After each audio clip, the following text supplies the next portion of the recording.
Shalom, shalom, shalom, enfants de Dieu, filles et fils du Dieu vivant, princes et princesses du roi des rois, shalom à chacun de vous et que la paix du Seigneur soit avec chacun de nous. Ce matin, je viens encore vers vous pour qu'ensemble nous puissions lire la dernière lettre que Jésus a envoyée à son Église, que notre Seigneur Jésus-Christ a envoyée à son Église. Nous avons déjà lu les 6 premières lettres que Jésus-Christ, notre Seigneur, a demandé à son serviteur, l'apôtre Jean, d'envoyer aux églises. Ces lettres parlent des temps de la fin. Et j'ai dit encore que chacune de ces lettres montre les caractéristiques de chaque église et cela révèle ce que Dieu voit dans notre marche, dans notre vie quotidienne avec lui. Alors, aujourd'hui, nous allons lire la 7e lettre, donc la dernière lettre qui est adressée à l'église de Laodicée. Cela se trouve dans Apocalypse au chapitre 3, à partir du verset 14 jusqu'au verset 22, où il est écrit ceci. Écrit à l'ange de l'église de Laodicée. Voici ce que dit l'Amen, le témoin fidèle et véritable, le commencement de la création de Dieu. Je connais tes œuvres. Je sais que tu n'es ni froid ni bouillant. Puisses-tu être froid ou bouillant? Ainsi, parce que tu es tiède et que tu n'es ni froid ni bouillant, je te vomirai de ma bouche. Parce que tu dis, je suis riche, je me suis enrichi et je n'ai besoin de rien. Et parce que tu ne sais pas que tu es malheureux, misérable, pauvre, aveugle et nu, je te conseille d'acheter de moi de l'or éprouvé par le feu afin que tu deviennes riche et des vêtements blancs afin que tu sois vêtu et que la honte de ta nudité ne paraisse pas, et un collier pour oindre tes yeux afin que tu voies. Moi, je reprends et je châtie tous ceux que j'aime. Aie donc du zèle et repens-toi. Voici, je me tiens à la porte et je frappe. Si quelqu'un entend ma voix et ouvre la porte, j'entrerai chez lui. Je souperai avec lui et lui avec moi. Celui qui vaincra, je le ferai asseoir avec moi sur mon trône, comme moi j'ai vaincu et me suis assis avec mon Père sur son trône. Que celui qui a des oreilles entende ce que l'Esprit dit aux églises. Chers frères et sœurs, enfants de Dieu, bien-aimés dans le Seigneur, la parole que nous venons de lire, surtout en ce qui concerne la dernière lettre, est terrible. Jésus dit ici à l'église de Laodicée, et j'aime comment il se présente, il dit voici l'Amen, celui qui est la vérité, le témoin fidèle et véritable, le commencement de la création de Dieu. C'est par lui et pour lui que Dieu a créé toutes choses. C'est par Jésus-Christ et pour Jésus-Christ que Dieu a créé toutes choses. Il dit, je connais tes œuvres. Je sais que tu n'es ni froid ni bouillant. Puisses-tu être froid ou bouillant? Ça veut dire quoi? Avec Dieu, il n'y a pas d'à peu près. Ou tu es chrétien ou tu ne l'es pas. Tu ne peux pas être à la fois chrétien et être à la fois païen. Il n'y a pas d'à peu près avec le Seigneur. Ou tu es totalement avec Dieu ou tu ne l'es pas. Parce qu'il y a des gens, ils sont un pas dedans, un pas dehors, un pas dedans, un pas dehors. Avec Dieu, il n'y a pas d'à peu près. Il dit, ou tu es bouillant, ou tu es totalement froid, ou tu es avec Dieu, ou tu n'es pas avec Dieu. Au moins, on connaît ta position. Il ne faut pas jouer à la chauve-souris qui, quand elle est avec les oiseaux, elle déploie ses ailes pour dire qu'elle est oiseau. Lorsqu'elle est avec les animaux, alors elle présente ses dents pour dire qu'il est animal, comme parmi les animaux. C'est-à-dire double identité. Un enfant de Dieu ne doit pas avoir une double identité, il doit avoir une seule identité. Il doit être à l'image et à la ressemblance de son Seigneur. Alors, si tu n'es pas chaud et que tu n'es pas froid et que tu es tiède, il dit, je te vomirai de ma bouche. Parce que tu te mets au milieu, tu ne t'affiches pas comme chrétien et tu ne t'affiches pas comme païen. Alors on sait quelle est ton identité. Tu mélanges. Avec les chrétiens, tu es chrétien. Avec les païens, tu es païen. Jésus dit ça ne marche pas avec lui. Alors il te vomira de sa bouche. C'est pour cela qu'il dit, tu n'es ni chaud, tu n'es ni froid, mais tu es tiède. Et parce que tu es tiède, tu veux te mettre au milieu, alors il dit, je te vomirai de ma bouche. Parce que tu dis, je suis riche, je me suis enrichi et je n'ai besoin de rien. Et parce que tu ne sais pas que tu es malheureux, tu es misérable, tu es pauvre, tu es aveugle et nu. Quelle description! C'est des gens qui croient qu'ils sont chrétiens. Moi, je ne fais pas du mal. Moi, je n'ai tué personne. Ils croient que leurs œuvres, leurs bonnes œuvres peuvent les sauver. On n'est pas sauvé par nos propres œuvres. Nous ne sommes pas sauvés par nos propres justices. La Bible déclare que notre propre justice est comme des vêtements souillés devant Dieu. Comme un vêtement souillé devant Dieu. Donc, nous ne nous présentons pas devant Dieu avec notre propre justice. Nous ne nous présentons pas devant Dieu avec nos bonnes œuvres. Il y a des gens qui disent, oh, je ne vais pas à l'église, mais je sais que je ne fais pas du mal aux gens. Je ne fais pas du mal, je n'ai pas tué, je n'ai pas volé, je n'ai pas fait. Ce n'est pas tes œuvres qui te sauvent, c'est ta foi en Jésus-Christ. C'est ton obéissance à sa parole. C'est quand tu marches selon ses principes, selon sa parole, selon ses commandements. C'est ça qui compte. Et donc, Dieu n'aime pas la tiédeur. Ou tu es totalement chaud, ou tu es froid. Mais si tu es tiède, il dit qu'il te vomit. Et ceux qui sont tièdes, voilà comment Jésus les décrit. C'est des gens qui croient qu'ils sont riches. Ils croient être riches.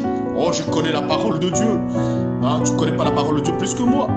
Je me souviens lorsque j'avais rencontré le Seigneur, j'étais tout bouillant, je servais le Seigneur. Il y a des amis qui se sont levés pour me persécuter. Ils disaient, mais nous sommes aussi chrétiens comme toi. Mais cela ne nous empêche pas d'aller dans les boîtes. Cela ne nous empêche pas de nous promener, de faire ce que nous voulons. Pourtant, nous sommes chrétiens.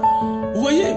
Donc, il dit, tu crois être riche parce que tu ne sais pas que tu es malheureux, tu es misérable, tu es pauvre, tu es aveugle. Tu ne veux pas écouter les conseils, tu ne veux pas écouter la parole de Dieu. Tu crois tout savoir, tu crois tout connaître. On te dit, voilà ce que dit la Bible. Tu dis, oh, je sais aussi ce que dit la Bible. Je connais aussi la parole de Dieu, moi. Je n'ai pas besoin d'aller à l'église pour être sauvé. Je n'ai pas besoin de ceci ou de cela. Tu raisonnes. Mais Jésus dit, tu es pauvre, tu es misérable, tu es malheureux, tu es aveugle. Parce que c'est la parole de Dieu qui nous ouvre les yeux. C'est en méditant la parole, ce n'est pas tes propres œuvres. C'est en écoutant la parole. C'est en étant en communion, c'est en mettant en pratique la parole de Dieu que tu t'enrichis. Alors il dit, je te conseille d'acheter de moi de l'or éprouvé. L'or éprouvé, c'est la parole de Dieu. La parole du reste, la seule parole qui est éprouvée. Aujourd'hui, tout ce que la Bible a dit est en train de s'accomplir. Donc, la parole de Dieu a été éprouvée.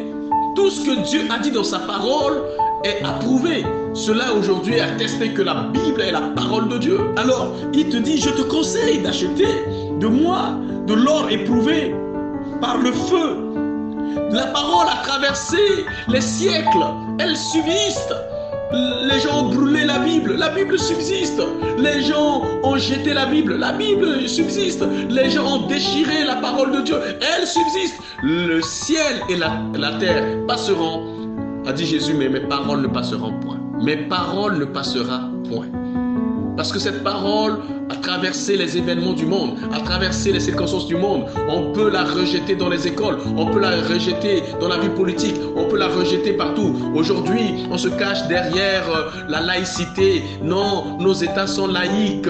Dire qu'on ne veut pas entendre, écouter la parole de Dieu dans les écoles, à l'université, dans l'administration, dans nos vies politiques, parce qu'on prône la laïcité et cette laïcité permet le libertinage, où on peut tout autoriser, permettre l'homosexualité, permettre les mariages gays, etc., faire tout ce qui est désordre, permettre même le mariage entre les hommes et les animaux, permettre que les enfants ne puissent plus se soumettre à leurs parents. Tu ne peux plus toucher à tes enfants, tu ne peux plus les éduquer, tu ne peux plus les corriger, parce que ton enfant va appeler un numéro qu'on lui a donné et il va appeler peut-être un service social, ou il va appeler la police ou la gendarmerie. On va venir te créer des problèmes, enlever ton enfant, aller le mettre dans un centre où il va devenir un drogué, où aujourd'hui on parle d'égalité entre l'homme et la femme, où la femme ne peut plus se soumettre à son mari. Tout ce qui est établi par Dieu a été renversé. Mais la parole de Dieu demeure. Nous avons établi nos règles, nos principes. Nous avons cru être riches parce que la science a développé. On est à l'ère de la nouvelle technologie. Vous croyez être riche, mais aujourd'hui vous êtes pauvre, vous êtes malheureux, vous êtes misérable, vous êtes aveugle. Qui a vu Corona venir? Personne n'a vu. Ça veut dire que même les grands scientifiques au monde étaient aveuglés. Parce qu'ils ont cru être plus riches. Ils ont cru être plus intelligents que Dieu. On a même conditionné les aides aux nations par l'acceptation de ce libertinage. Il faut que vous acceptez les mariages gays pour qu'on puisse vous aider, qu'on puisse donner, octroyer des aides à vos nations. Les gens croyaient être riches. Alors, ils sont malheureux. Aujourd'hui, même les plus grands dirigeants au monde sont malheureux. Ils sont pauvres, ils sont aveugles, ils sont nus. Jésus dit, alors, qu'est-ce qu'il faut faire? Il faut acheter de l'or pur, la parole qui est éprouvée, la parole qui reste la vérité. Et il dit, il faut acheter des vêtements blancs afin que tu sois vêtu et que la honte de ta nudité ne paraisse pas. Aujourd'hui, la honte de la nudité du monde est apparue. Le monde est mis à nu. Les gouvernements du monde sont mis à nu. La science a été mise à nu. La science a montré ses limites. Il y a des morts et des morts et des milliers de morts par jour. Il dit, il faut acheter un collier pour oindre tes yeux afin que tu vois. Tu as refusé la parole de Dieu qui a prédit ces choses, qui a annoncé ces choses, qui a montré ces choses, qui a dit qu'avant l'avènement du Fils de Dieu, ce qui était arrivé au temps de Sodome et Gomorrhe arrivera, où les gens mangeaient, buvaient, se mariaient leurs enfants, où les hommes se mariaient entre eux, les femmes se mariaient entre elles, où il y avait la débauche, la prostitution. Aujourd'hui, il faut être dans les loges. Si tu veux aller faire déposer ta demande d'emploi, on va te dire, mais qui te parraine ici? Qui est ton parrain? Il faut que tu sois dans les loges pour trouver du travail. Il faut que tu sois dans les sectes pour trouver du travail. Il faut te faire sodomiser pour trouver du travail. L'abomination. Les gens sont malheureux aujourd'hui. Les gens sont misérables aujourd'hui. Les gens sont aveugles aujourd'hui. C'est Dieu qui est vrai. C'est Dieu qui a été prouvé comme celui qui dit la vérité, qui est le véritable. Chers amis, c'est pourquoi nous devons revenir vers Dieu. Il dit, tu es malheureux, tu es misérable. Et tu n'es ni chaud, tu n'es ni froid. Tu es tiède, je te vomirai. Il faut acheter de l'or. Il faut acheter des vêtements blancs. Il faut acheter les colliers pour que tes yeux puissent voir. Il dit, moi je reprends et je châtie tous ceux que j'aime. Aie du zèle et réponds-toi. Toi, enfant de Dieu, reviens vers ton Dieu. Toi qui raisonnais, toi qui ne marchais plus avec Dieu, toi qui avais abandonné la foi pour vivre comme les autres, toi qui veux suivre. La Bible dit, ne vous conformez pas au siècle présent. Un petit roi. Corona veut dire couronne. Virus, c'est-à-dire un virus qui est couronné comme roi et qui vient imposer sa loi à tous les rois du monde, à tous les gouvernements du monde.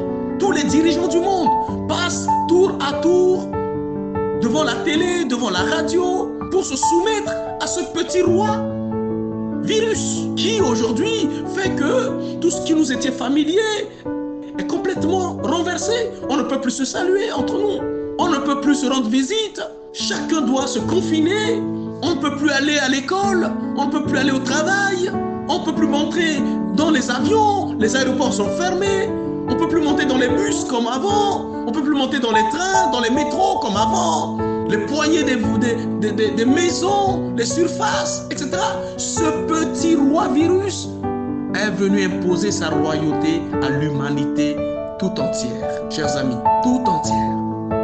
En peu de temps, et fait des milliers de morts. Mais le roi des rois vient. Le Seigneur des seigneurs revient.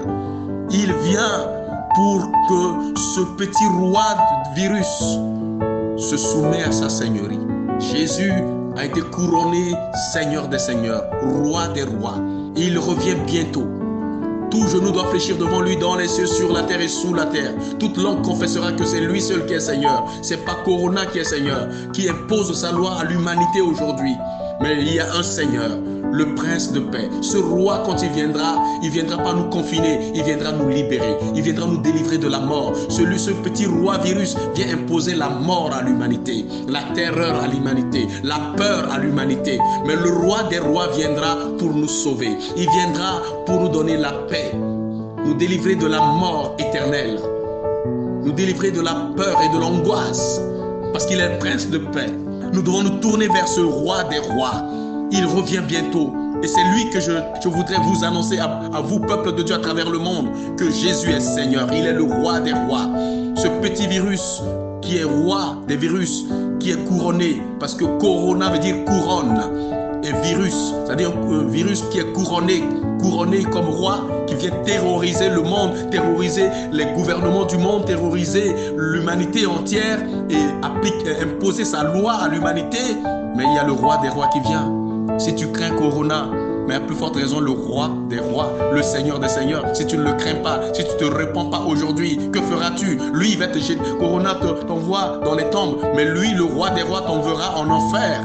L'enfer, c'est pas pour 1 an, c'est pas pour 2 ans, c'est au siècle et des siècles. Repens-toi, abandonne tes mauvaises voies. Considère tes voies aujourd'hui et reviens vers lui, reviens à lui. Il dit, voici je me tiens à la porte et je frappe. Si quelqu'un entend ma voix et m'ouvre la porte, j'entrerai chez lui, je souperai avec lui et lui avec moi. Il t'invite, le roi des rois, le Seigneur des seigneurs. C'est pas celui qui te fait peur comme Corona, mais Jésus est à la porte de ton cœur. Corona est à la porte, il frappe, il faut pas toucher au poignet de ta porte, etc. Mais celui-là, il frappe, ouvre-lui. Le Seigneur des seigneurs, Jésus-Christ, quand il entre, il soupera avec toi. Il te donnera la vie. Il te délivrera de la mort. Il dit, celui qui vaincra, je le ferai asseoir avec moi sur mon trône. Comme moi, j'ai vaincu et je suis assis avec mon Père sur son trône. Il veut nous faire régner avec lui. Viens régner avec Jésus. Ouvre la porte de ta vie. Ouvre la porte de ton cœur. Ouvre la porte de ta famille à Jésus-Christ. Reçois-le comme Seigneur. Reçois-le comme roi des rois. Il mettra en dehors de ta famille, en dehors de ta vie, en dehors de ta maison, ce petit roi virus qui impose sa loi à l'humanité.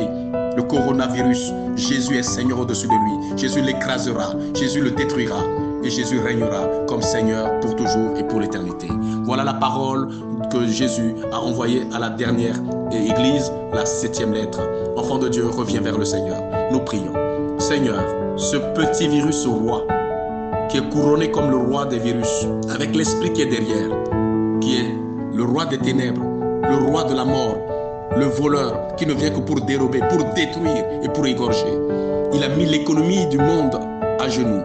Il a mis les gouvernements du monde à genoux. Il a mis les dirigeants du monde à genoux.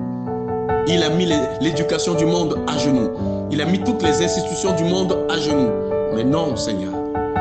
La Bible dit, tout genou fléchira devant toi, Jésus, dans les cieux, sur la terre et sous la terre. Toute langue confessera que c'est toi, Jésus, qui est Seigneur. Pas Corona qui vient mettre tout le monde à genoux. Seigneur, descends dans nos vies, descends dans nos nations, descends dans nos familles, descends dans nos pays, descends dans nos gouvernements, descends dans nos institutions et écrase ce Corona. Détruis ce Corona. Mets-le en déroute, Seigneur, dans nos vies. Mets-le en déroute dans nos familles. Mets-le en déroute dans nos maisons. Mets-le en déroute dans nos institutions. Mets-le en déroute dans nos nations, Seigneur. Tu es le Seigneur. Tu es le roi des rois. Renverse cette couronne, Seigneur, qui est sur ce petit virus, qui est couronné comme roi et qui détruit et qui impose sa loi à tous les rois du monde, à tous les gouvernements du monde. Que ce petit roi minuscule soit écrasé par le roi des rois qui est Jésus, soit détruit par le roi des rois qui est Jésus, et que ta seigneurie soit reconnue, que les portes des nations te soient ouvertes, Seigneur, que les portes des familles te soient ouvertes, que les portes des villes et villages te soient ouvertes, que les portes des cœurs te soient ouvertes pour te recevoir comme Seigneur. Et alors tu renverseras la royauté de Corona, tu détruiras la couronne de ce virus et tu imposeras ta seigneurie qui est la paix, la joie, l'éternité, la vie éternelle en Jésus-Christ, notre Seigneur et Sauveur. Amen. Soyez bénis. Votre humble serviteur, l'apôtre Théodore Capou. Chers amis, continuons à prier. Jésus est Seigneur. Maranatha, Jésus revient bientôt.